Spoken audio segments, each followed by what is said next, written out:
Welcome to the Explore Real Estate Show. I am James Bauslaugh, your Fredericksburg area realtor and vacation rental investor.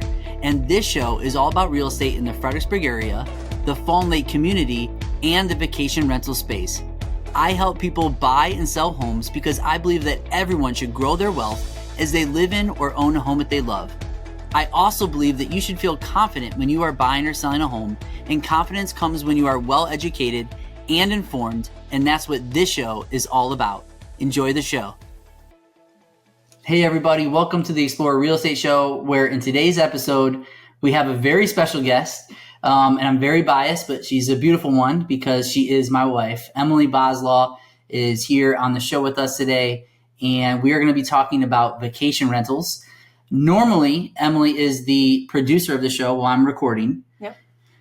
I like to be in the background. She likes to be in the background most of the time, but I was able to persuade her to join us for today's episode because as AirBnb Superhosts, when I say we are Airbnb Superhosts, really that should be attributed to Emily because she's the one who runs our vacation rental. She has a wealth of knowledge on this topic. She's also a licensed real estate agent, and we are now doing more and more real estate together. So excited to have you on the episode in front of the camera this time. Thank you. Excited to be here. This is a fun topic.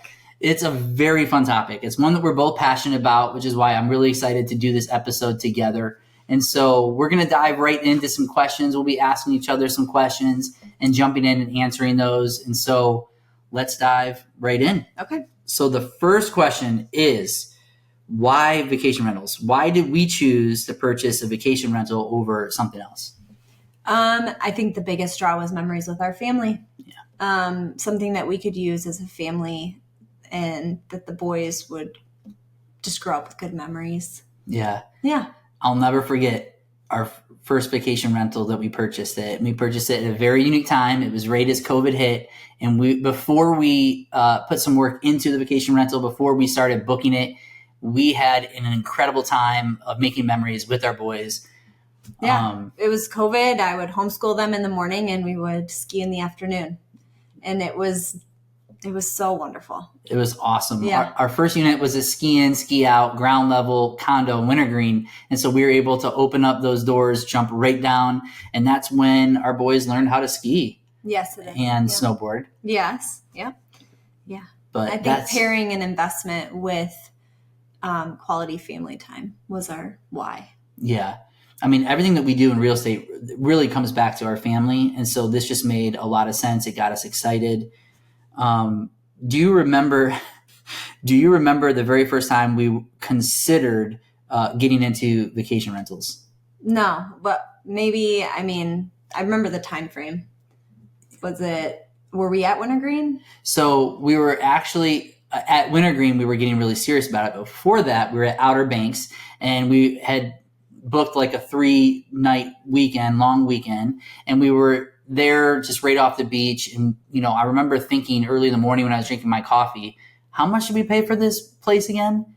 And I ran some quick numbers, like based on how much I thought the home was worth. How much would the mortgage be for this home? And I quickly remember thinking, my goodness, this might be a good way to invest in real estate. Right. Yeah. And then it carried on into Wintergreen when we started to get really, really serious about it. And we were actually staying at Wintergreen when we were starting to look at our very first vacation rental there. I think we stayed up like really late into the night running numbers. And then we looked at homes. That was fun. That was super fun. And that's one of the reasons why I think we chose a vacation rental besides family is that it's fun. Mm-hmm. Like it has an appeal to it just beyond a typical real estate investment, maybe a long-term property, because it's something that you can use right away, and that makes it fun. Yeah. So, okay, here's my next question for you. Is owning a vacation rental passive income? Because everyone talks about passive income. You don't have to work. You can own it. You don't have to do much. It can be income that comes in passively.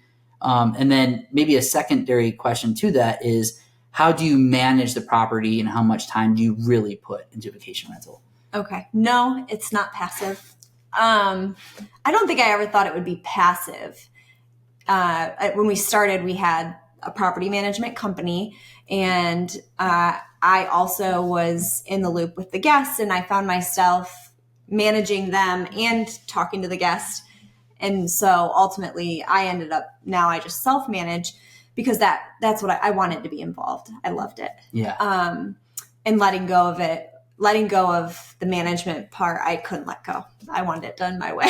So. And you would also say now that in some ways it's easier because you're cutting out another person to talk 100%. To. You can directly communicate. Yeah, if you can totally let go and let your property manager and just stay out of it, that's great. But I wanted to be involved. So that's what I chose to be more involved with the guests and things like that. But I'm also thinking about it all the time.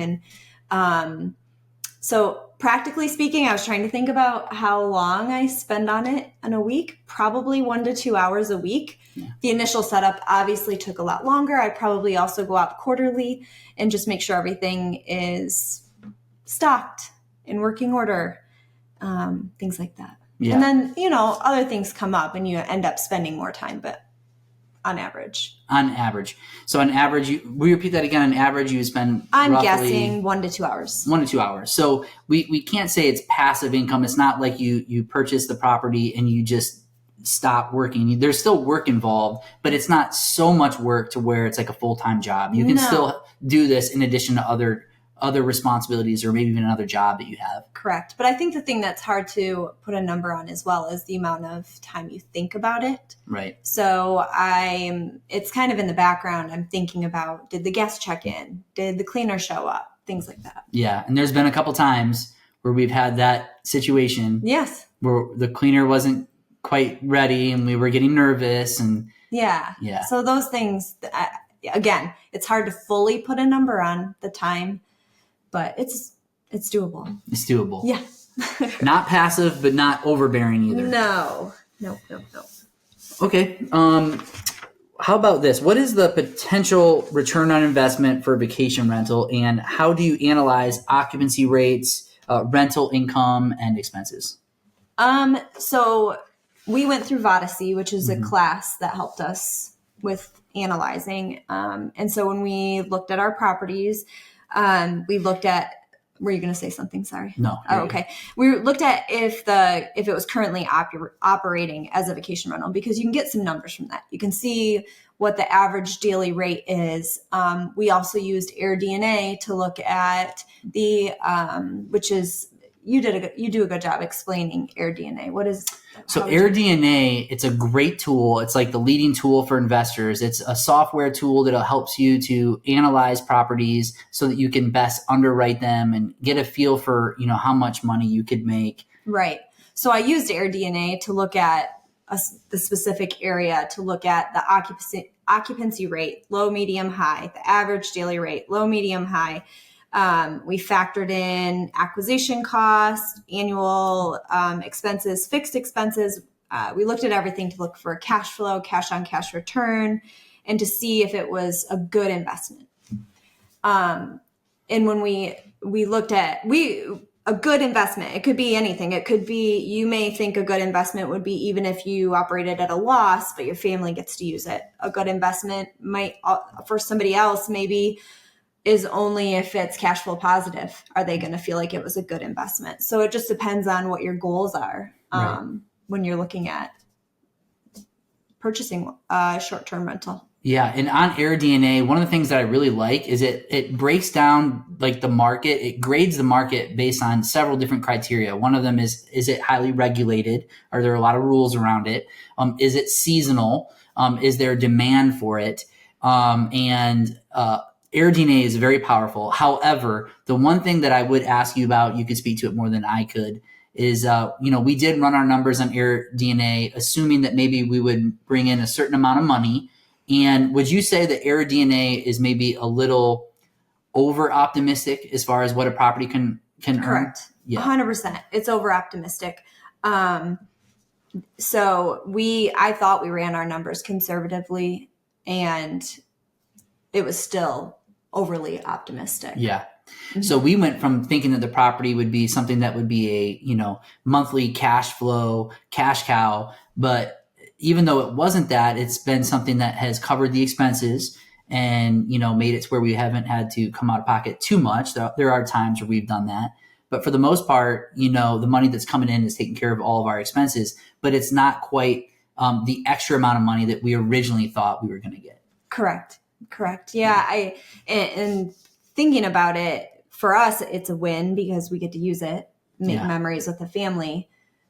But again, it depends on somebody's goals. Yeah, I like how you mentioned that you have to discuss what your goals are. Because if your goals are to make a whole lot of money, you might find yourself finding a vacation rental as not successful. But if your goal is to own a property that is appreciating in value and someone else is paying down your mortgage and you're able to use it, whether that be covering the cost or maybe even at a slight loss, it can still be successful to some people if that's their goal. Right. 100%. I agree. Yeah. Yep. Speaking of costs, what are the expected operating costs for a vacation rental? I think I'll just run through a list of some of our costs that we have and things that you should think about. I printed off a spreadsheet that I use, but if you have a management company, you have to think about the rental commission for them. You need to think about cleaning fees. You need to think about permits, licenses, advertising, yard and pest control, if you have a pool or hot tub maintenance, electricity, booking site service fees, so Airbnb or VRBO. We use Lodgify for our website booking, insurance. There's sales and tourist taxes. There's water and sewer, of course, cable and internet, accounting, property taxes, homeowners insurance, any short-term rental insurance riders that you have. A big one for us, and depending on where you buy, would be HOA and condo association fees. Yeah. And that's a big one because a lot of times when people are looking at, what their mortgage is going to be, they're looking at the principal, the interest, taxes, and insurance. That's something that most folks look at right away. But when you have HOA fees on top of that, and we have HOA and condo fees, that adds, quite a big expense. And it could make the difference between having a property that's making money or losing money. And so I definitely think it's important to consider all of the expenses before one moves forward on making a decision on whether or not the property is good for them, and probably be a little on the pessimistic side in kind of estimating how much money they're going to make. Would you agree with that? 100%. Yeah. And of course, expect things to come up. Yeah. Maintenance. And we've had a few things come up. Yeah. And it's never at a great time. Well, it's never fun. Any home you own, things will come up. So it's the same situation. Yeah. Yeah. But we were able, when things did come up, where we were able to use the insurance that we had. And I will say that if you get the correct insurance, we use something called proper insurance. Not only do they cover the money needed for the issue at hand, but they also cover lost income that you would have collected if you were renting out the property. So I think we were off the market for a month.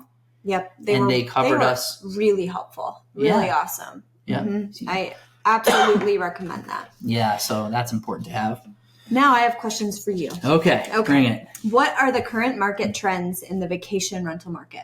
It's a great question. I did some research on this. Just so you know, the research that I did was a combination of AirDNA, which we referenced previously, Lodgify, which is another great tool that we also use and we mentioned previously. And then I also reference some of this from ChatGPT as well. So first, I just want to share with you what's going on in the vacation rental space regarding the first half of 2025. We can summarize that by saying that there is sustained growth, but softened momentum. So there was a rebound in 2024 where demand started to tick up. But because of the higher interest rates, supply has not been able to keep up. There's fewer people buying vacation rentals right now simply because the mortgage payments are higher. So because of that, we are seeing that there is growth due to demand. And that is something that is slowing down, but we're still experiencing growth. Now, because the demand is growing and the supply can't keep up with it, we are seeing a rebound in something called ADR, which is the average daily rate that one rents a home. So the average daily rates have seen sustained growth over the first half of this year, which is really great news because when you run your numbers, a lot of your numbers are fixed, like your mortgage and whatnot. And so when you're able to rent just a little bit more each day over the course of an entire year, that really, really adds up. So this is very good news for those that own vacation rentals, and it's something that theoretically should take place over the long period of time. We're also seeing that booking behavior has shifted slightly. We're seeing that the lead time has shortened. People are a little bit more spontaneous right now as far as their booking. And I know that depends on the market. I know you have thoughts on that. And our market versus, say, maybe a beach destination. Right. I know people, beach destinations, they book out. Right. Far in advance. Where we're at, it's not uncommon to get people booking a week, 2 weeks in advance. Yeah. I would say that's pretty common. Yeah. Mm-hmm. Yeah. So, we have experienced that ourselves, is that the booking lead times have come down. People are being more spontaneous, but there's times where we see it, about a week or 2 weeks before a weekend that we have not booked, but usually it gets booked most of the time. Most People of are the looking time. last minute. Mm-hmm. Another thing that I thought was kind of interesting, 4 points that I want to share with you that are key trends for vacation rentals this year. One that I just mentioned, demand is outpacing supply, which is why we're seeing the average daily rates go up. But another is that people are having longer stays, and this is probably because of remote or workcation travel. Folks are not just going somewhere for a weekend or just a few nights. We're seeing people book things for a long period of time. And I know you can speak to this, but this year we've had some of our longest bookings that we've ever had in the 4 years that we've done this. Yeah, we have 3 weeks, a month this summer, and currently we have someone that's been there for 3 weeks. For a long time. Yes. And so as people are able to work more remotely now, we're starting to see that, they're not just going somewhere for the weekend, but they're extending that out. And that can make a massive difference on just your return on your investment, because the occupancy is up, the average daily rates are up. Once you add both of those things together, you start to see that there's more income coming in. 2 more trends that I want to share with you is that there is a demand for just like wellness and relaxation amenities. It makes perfect sense. I mean, when someone books a vacation rental, they want to get away. They want to escape the stresses of life and just have some fun and relax. And so spaces for, wellness, maybe things like yoga, meditation, spa, and saunas, these are high in demand. Contact with nature, all of these are more desirable right now in the vacation rental market. So I know it sounds good to me. Yeah. All those things. So those are all good things. Those are all reasons why we book. Yes. We 100%. want those things. I look for it. And last but not least, there is a demand for unique or themed immersive stays. Think of like when you're going on a Disney trip, people are looking for themes. If they have girls with princesses, or if you're a Star Wars fan, they want a place that, has Star Wars themed rooms. And I know it's not super common, but as someone who likes Lord of the Rings, I know that there's like some themes out there that are like Hobbit holes, or they recreate a Lord of the Rings experience. And tree houses are also very popular. But the more unique that you can get, the higher the demand is, because people want not just a place to sleep, they want an experience. Right. I agree. Yeah. And I think it doesn't have to necessarily be elaborate. It could also just be look for the place with the view. Yeah. Or the place with the amenities. I think specializing is awesome.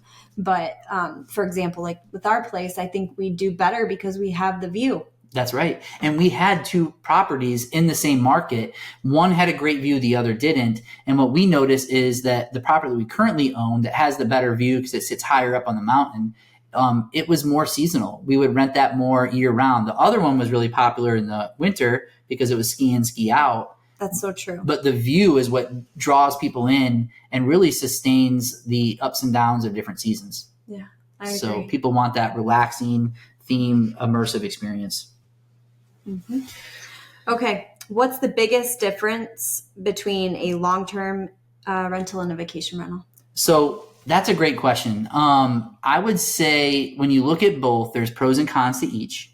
I would say, and we kind of went over this already, but the pro for vacation rentals over a long-term rental is that you could use it right away. Right. I mean, it's fun. You have an investment, you're renting it out, you're covering your expenses, maybe making a little bit of money, maybe losing a little bit of money, but you're able to use it right away. You cannot do that with a long-term rental. A long-term rental, you get someone in there and you just kind of let it do its thing. But with the short-term rental, you're able to use it right away, which is what I think is the biggest draw. Right. That's what excited us. That's what excited us. I mean, we're thinking about family, experiences, memories, and you get that with the short-term rental over a long-term rental. But on the other side of things, a short-term rental or vacation rental is more work. It's less passive. You have more people in and out. And as you know, because you're the one that runs things, you're keeping in touch with the cleaners and you're responding to guests. And with the long-term rental, you don't have to worry about that. Long-term rentals, typically are 12 months, if not more. So once you find your tenant, you can pretty much back off for the most part, and you don't have to restock toilet paper, paper towel, and things like that. So I would say that's the biggest difference between the two. That makes sense. And you helped us a ton when it came to financing. So what are options that people can look into? So there are many different ways to acquire a vacation rental property, but here are the 3 top ways. And the first way is what we've done twice now. And so I highly recommend it. I do think it's the best way to acquire a vacation rental, and it's called a secondary home loan. And the reason why this is a great way to acquire a property is because you only have to put 10% down. That's it, which is much more attainable than some of the other options. But also, the interest rates are really good. They're usually maybe about 0.5% more than what's going on in a primary mortgage for your home in the market. So current interest rates right now are about roughly 6% at the recording of this episode. But if you were to get a secondary home loan, it might be about 6.5%. You might have a little bit higher interest rate there, but it's not too much higher, and you only have to put 10% down, which makes it much more attainable. Mm-hmm. The second most popular way is just a typical investor loan. They are going to want to take a look at a lot of different variables, but basically it's 20% down. They're going to look at how much you own, how much you have in debt, and they're going to run some numbers, but it's a very popular way to purchase a property. The third way that is becoming more and more popular is through something called a DSCR loan. What's unique about the DSCR loan is they're not underwriting the property based on how much you own, how much debt you have. They're underwriting the property based on what its performance can be. And so they're going to take a look at that property, what it could rent out for, how much you're putting down, and what the mortgage would be. And they're going to give you the opportunity to purchase a home using a DSCR loan that might be 20, 25% down, but they're not going to consider your income, your debt. And so it does make it more attainable for those that want to purchase multiple investment properties. Oh, that's interesting. So, all right, a couple of questions left here. Okay. The next question is me to you. What is your least favorite thing about owning a vacation rental? It's real talk here. This is real talk. I think we've learned to navigate this a little bit, but when I show up, I'm in work mode. Yeah. I cannot just walk in and relax. No. I immediately have to check the closets and the dust and organize things. So now I go up ahead of time. Emily's in go mode. I would say it takes about 1 or 2 hours, right? Yeah. Where Emily walks through the property. She notices all the things that need to be addressed. And obviously there's different personalities in a marriage. Emily is definitely attention to detail, which is amazing. And it's why she's so great at this and why I love her. But she definitely notices all the things that need to be done. So we have learned that when we take 2 cars up and you get there a little bit ahead of time, you're able to kind of do your thing before the rest of the family arrives. I can take care of all that. And then when you show up, I can relax. We can make a list of things we need to address, and then we can relax. That's true. Make a list. That's right. That's real talk right there. Yeah. Well, my least favorite thing is that it does that to her. But then on top of that, I would also say that there's probably been, maybe once or twice a year, our properties, generally speaking, are making a little bit more than the expenses that we have to pay out in order to keep them going. But there are sometimes low moments in the year where we have maybe an HOA payment or a condo payment that's due, and we have to dip into our personal money sometimes just to cover a payment that might not be, in our bank for our vacation rentals. And that can sometimes be a little frustrating. You're like, but that doesn't happen very often. And especially this year, now that we're making more money, the average daily rate is up, occupancy is up. So that will probably happen less and less. But when it does happen, it's a little frustrating.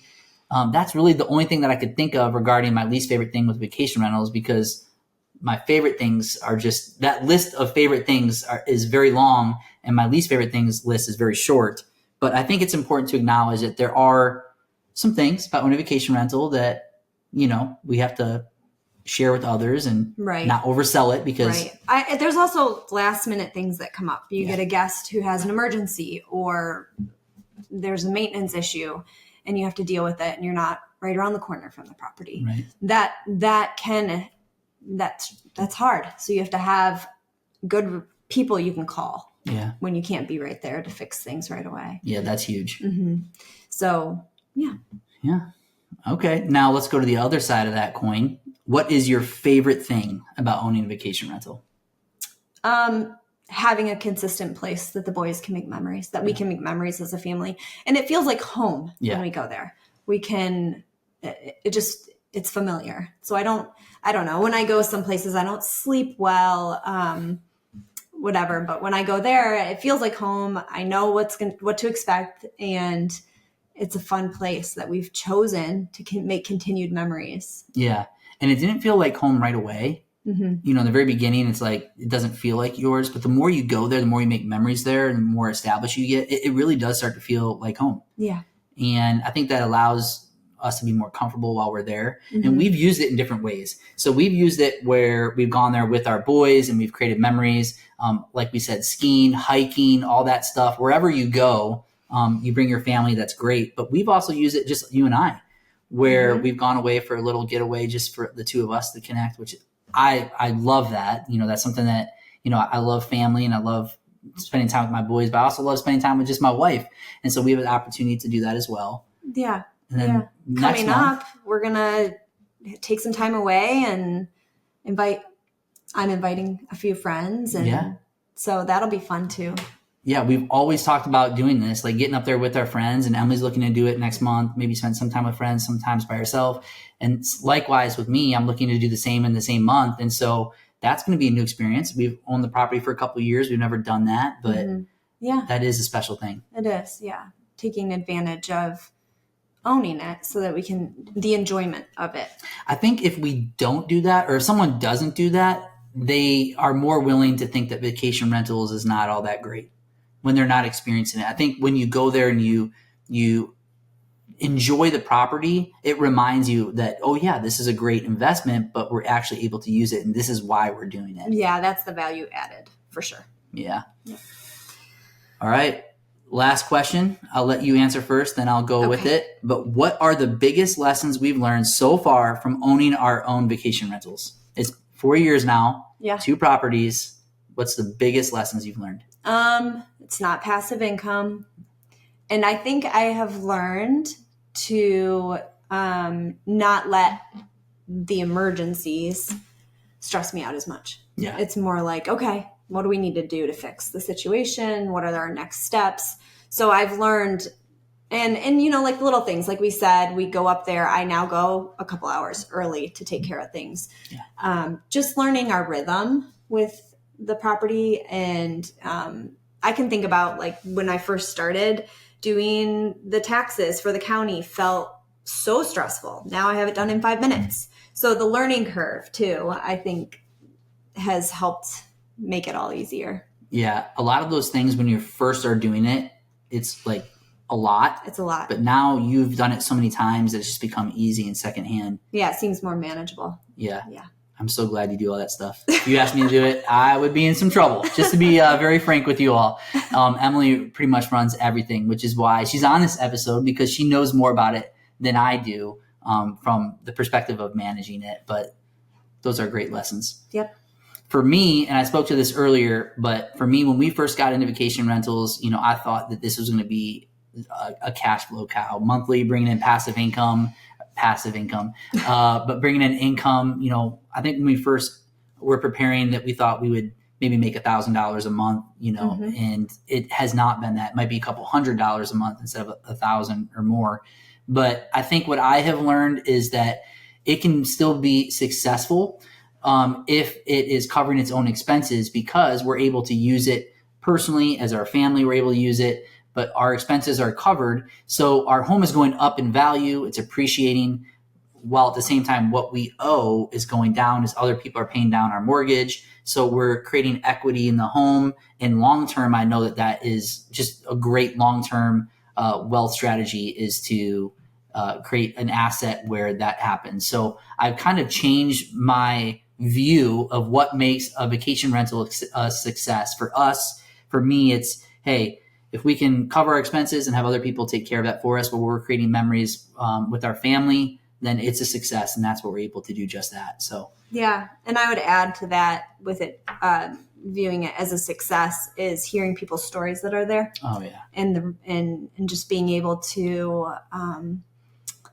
be a blessing and host people who need it for different reasons, or that are return guests. And it just makes me happy to see those 5-star reviews. And yeah, that's great. I mean, your degree obviously is in business, but your concentration is in hospitality and marketing.